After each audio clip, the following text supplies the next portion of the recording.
Sebelumnya, Assalamualaikum warahmatullahi wabarakatuh. Perkenalkan, nama saya Syafaatul Amilzana, Prodi Akuntansi dari Universitas Muhammadiyah Surabaya, yang akan mempresentasikan tugas individu studi kelayakan bisnis tentang aspek pemasaran dan aspek hukum dari PT Mulia Bogaraya. Baik, sebelum kita masuk ke poin terpenting, saya akan memberikan gambaran singkat dari profil PT Mulia Bogaraya. Di sini ada latar belakang. PT Mulia Bogaraya adalah anak usaha Garuda Food yang bergerak di bidang produksi keju dan mayones. Selain kantor pusat di Bekasi, perusahaan ini juga memiliki kantor pemasaran di Jakarta Barat.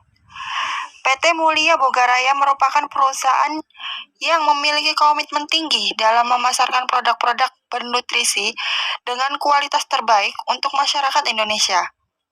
Kini PT Mulia Bogaraya telah menghasilkan beragam varian produk keju yang disukai segenap kalangan dan lapisan. Salah satu portofolio produk berkualitas tinggi dan melekat erat di hati masyarakat adalah keju merek Procis. Jika ditilik dari namanya, Procis diartikan sebagai profesional dalam pengolahan dan pemasaran keju.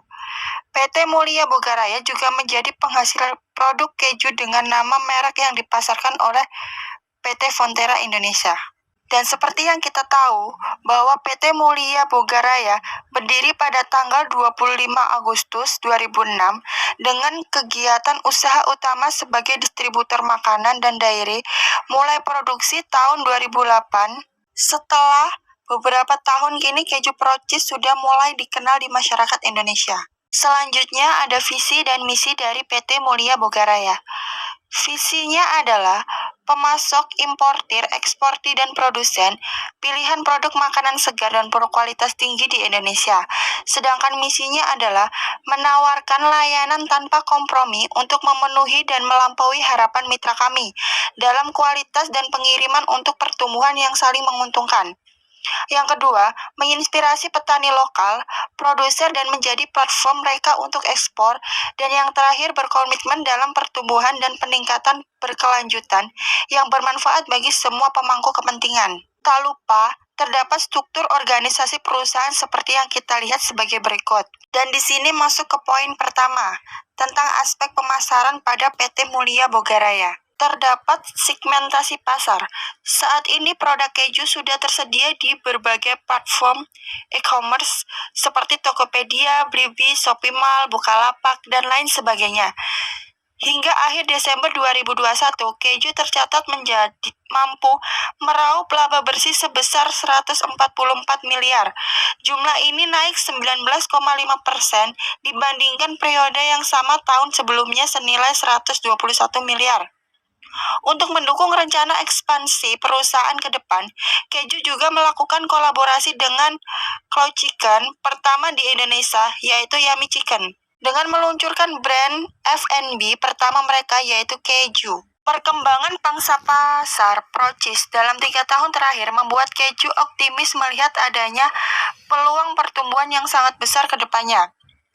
Untuk itu, perusahaan menyiapkan 4 strategi utama untuk mendukung peluang pertumbuhan tersebut.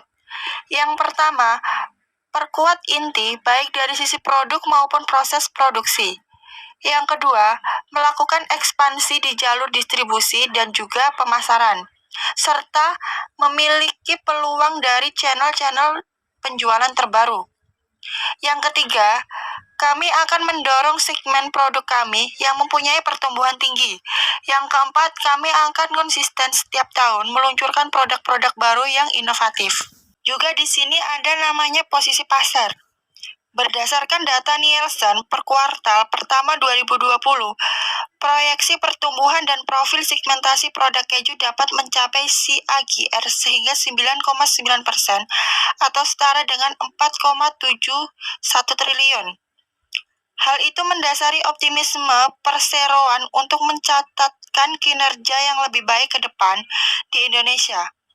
PT Mulia Bogaraya dengan produknya Procis menjadi pemain terbesar kedua. Melihat kondisi itu, perseroan mengaku masih akan fokus untuk memaksimalkan potensi pangsa pasar di dalam negeri dan negara tujuan ekspor utama saat ini yaitu Thailand, Filipina, dan juga Malaysia. Dan di sini ada gambaran dari program marketing dan distribusi PT Melia Bogaraya. Seperti yang kita lihat, jadi kita tahu di sini bahwa teknik marketing dari PT tersebut cukup luas sehingga sudah tersebar besar dan bahkan sampai terkenal di masyarakat.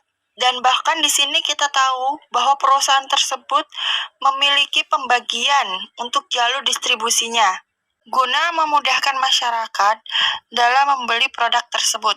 Dan di sini kita masuk ke aspek hukum dari PT Mulia Bogaraya. Yang pastinya terdapat pasal 1 butir UU PT sebagaimana perseroan terbatas yang disebut perseroan adalah badan hukum yang didirikan berdasarkan perjanjian melakukan modal dasar yang seluruhnya terbagi dalam saham dan memenuhi persyaratan yang ditetapkan dalam undang-undang dan peraturan pelaksanaannya. PT merupakan badan hukum. Perseroan merupakan suatu bentuk legal form yang didirikan atas fiksi hukum bahwa perseroan memiliki kapasitas yudiris yang sama dengan yang dimiliki oleh orang perorangan. Dan di sini ada dasar hukum dari status badan hukum PT Mulia Bogaraya, yang mana tercantum sebagai berikut. Yang pertama, terdapat Undang-Undang Republik Indonesia Nomor 40 Tahun 2007 tentang Perseroan Terbatas. Yang kedua, terdapat Undang-Undang Republik Indonesia Nomor 8 Tahun 1995 tentang Pasar Modal. Yang ketiga, terdapat Peraturan OJK. Yang keempat, terdapat Peraturan Bursa Efek Indonesia. Yang kelima, terdapat Anggaran Dasar Perseroan. Dan yang keenam, terdapat ketentuan peraturan lainnya yang berkaitan dengan direksi dan komisaris perusahaan publik. Mungkin itu saja yang bisa saya sampaikan.